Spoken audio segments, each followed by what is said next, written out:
কোরআনুল কারীমের 49 নম্বর সূরা সূরা হুজুরাতে আল্লাহ পাক বলছেন, আমি একজন পুরুষ এবং একজন নারী থেকে তোমাদেরকে সৃষ্টি করেছি। 26 পারা আল্লাহ পাক বলছেন। তারপর কি করেছি? ওয়াজআলনাকুম শুউবান ওয়া ক্বাবাইলা লিতা'আরাফু। এরপরে আমি বিভিন্ন বংশে ভাগ করে দিয়েছি, বিভিন্ন গোত্রে গোত্রে ভাগ করে দিয়েছি। কেন? অহংকার করবা আমি চৌধুরী বংশের, অহংকার করবো আমি মাতবর বংশের, অহংকার করবো আমি মণ্ডল বংশের। এই কারণে আল্লাহ বলবেন না না না, আমি বংশ দিয়েছি এটার জন্য না, বংশ দিয়া কিছু হয় না। মানুষ যখন দাফন করে কবরে চলে যায় তখন বলে না যে ইনি তো আলো সম্ভ্রান্ত বংশের লোক, অন্যজনের কবর খুঁড়েছেন 3.5 হাত, ওনারটা 4.5 হাত দেন। ওনাকে 9.5 গজ কাপড় দিয়েছেন, উনি তো এমুক ছিলেন তমুক ছিলেন, ওনাকে 10 গজ কাপড় দেন। আল্লাহ রাব্বুল আলামিন বলেন ওয়াজআলনাকুম শুউবান ওয়া ক্বাবাইলা লিতা'আরাফু।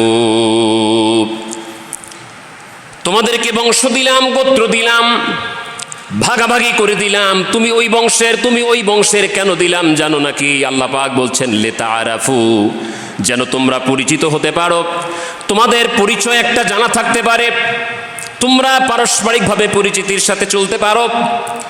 যেমন একটা মানুষের নাম একই গ্রামে কয়েকজনের নাম একই থাকতে পারে, মাসুদুর রহমান এক একজনের নাম থাকতে পারে, কিন্তু মানুষ যখন কনফিউজড হয়ে যায় কোন মাসুদ, তখন বলে হামিদুর রহমানের ছেলে মাসুদ অথবা আব্দুর রহমানের ছেলে মাসুদ।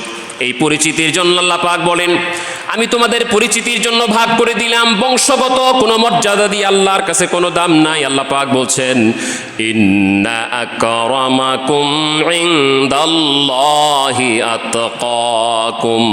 আল্লাহ পাক বলেন আমি আল্লাহর কাছে দাম হলো যার তাকওয়া বেশি, পরহেজগারিতে বেশি, যে মুত্তাকি খোদাভীরু। আল্লাহ পাক বলছেন আমার কাছে ওই ব্যক্তির দাম অনেক বেশি।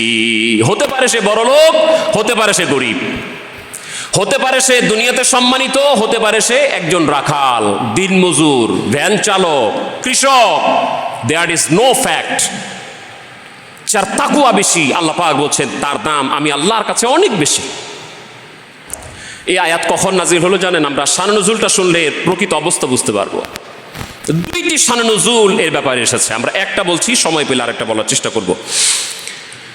যখন ফতে মক্কা হয়ে গেল, মক্কা যখন বিজয় হয়ে গেল, কোন মক্কা? যেই মক্কা থেকে রাসূল করিম সাল্লাল্লাহু আলাইহি ওয়াসাল্লামকে নির্যাতন করে মারার পুরা ফাইনাল ডিসিশন নিয়েছিল, যে মক্কার মানুষ আমার নবীকে মেরে ফেলবে, পুরস্কার ঘোষণা করেছিল, যুবকদেরকে লেলিয়ে দিয়েছিল যে এই মক্কা থেকে আর মুহাম্মদ সাল্লাল্লাহু আলাইহি ওয়াসাল্লামকে থাকতে যাবে না।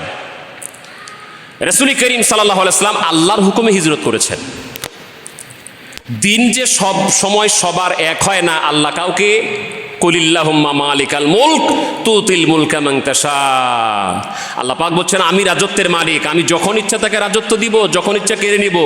আজকের দিনটাই দিন না, ভবিষ্যতে কাকে রাজত্ব দেব এটা তুমি জানো না। চিন্তা করেন না যে আজকের দিনটাই দিন। 2024 সালের এই আগস্ট মাসে শেষ আগস্ট মাস, আর আগস্ট আসবে না।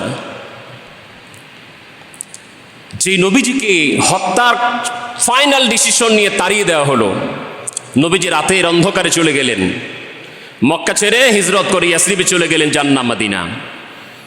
রাসূল করিম সাল্লাল্লাহু আলাইহি ওয়াসাল্লাম বেশি দিন যায় নাই, 8-9 বছর পরে ফিরে এসেছেন। কিভাবে? বিজয়ী বেশে।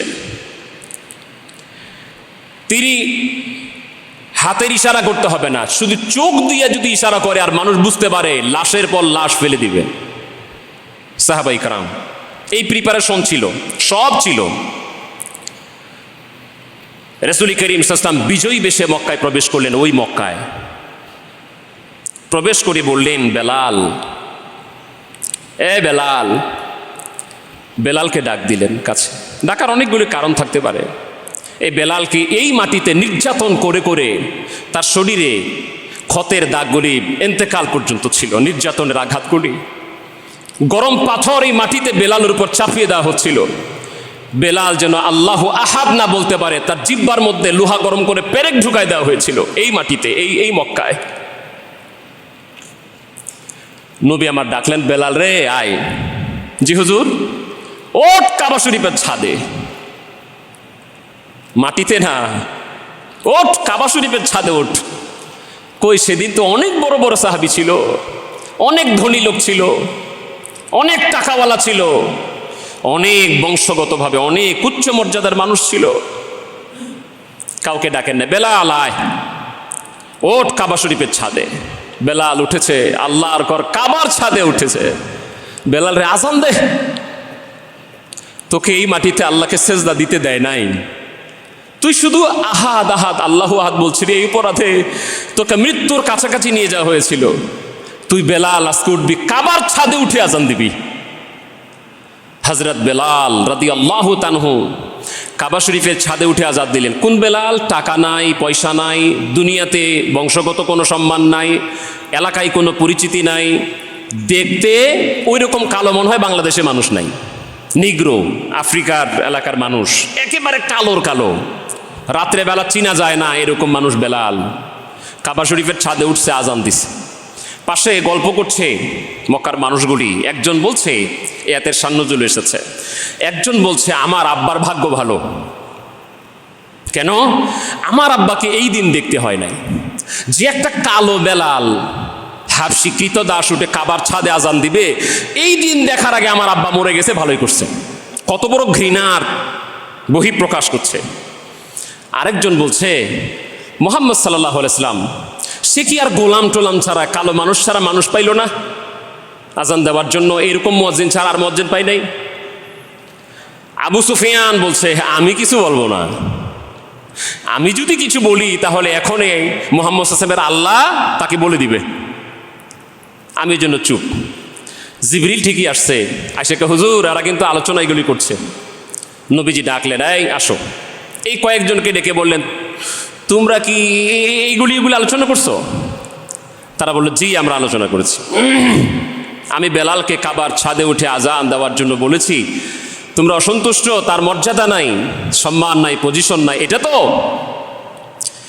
এই কথাগুলি বলতে বলতে আমার আল্লাহ রাব্বুল আলামিন জিবরিল আমিনকে পাঠায় দিয়ে বললেন, জিবরিল রে আমার নবীকে জানায় দে, ইয়া আইয়ুহান নাসু ইন্না খালাকনাকুম মিন যাকারিন ওয়া উনসা ওয়াজআলনাকুম শুউবান ওয়া ক্বাবাইলা লিতা'আরাফু ইন্না আকরামাকুম ইনদাল্লাহি আতকাকুম ইন্নাল্লাহ আলিমুন খাবীর। হাবিব আপনি জানিয়ে দেন, আমি এক আদম এবং এক হাওয়া থেকে সমস্ত মানব জাতিকে সৃষ্টি করেছি আর তাদেরকে বংশে গোত্রে ভাগ করে দিয়েছি যেন তারা বুঝতে পারে। হাবিব তাদেরকে জানায় দেন, আমি আল্লাহর কাছে সম্মান এই দিক থেকে কারো না তার সম্মান আমি আল্লাহর কাছে বড় বেশি, যে আমাকে বেশি ভয় করে, তাকওয়াবান, পরহেজগার, মুত্তাকি, আমি আল্লাহ ঘোষণা দিয়ে দিলাম তার মর্যাদা আমি আল্লাহর কাছে সবচেয়ে বেশি। আমি আল্লাহ পাক সব কিছু শুনি, সব কিছুর খবর রাখি। যেগুলি শুনলাম বুঝার, আমাদের সকলকে আমল করার তৌফিক আল্লাহ দান করুন। আসসালামু আলাইকুম ওয়া রাহমাতুল্লাহ।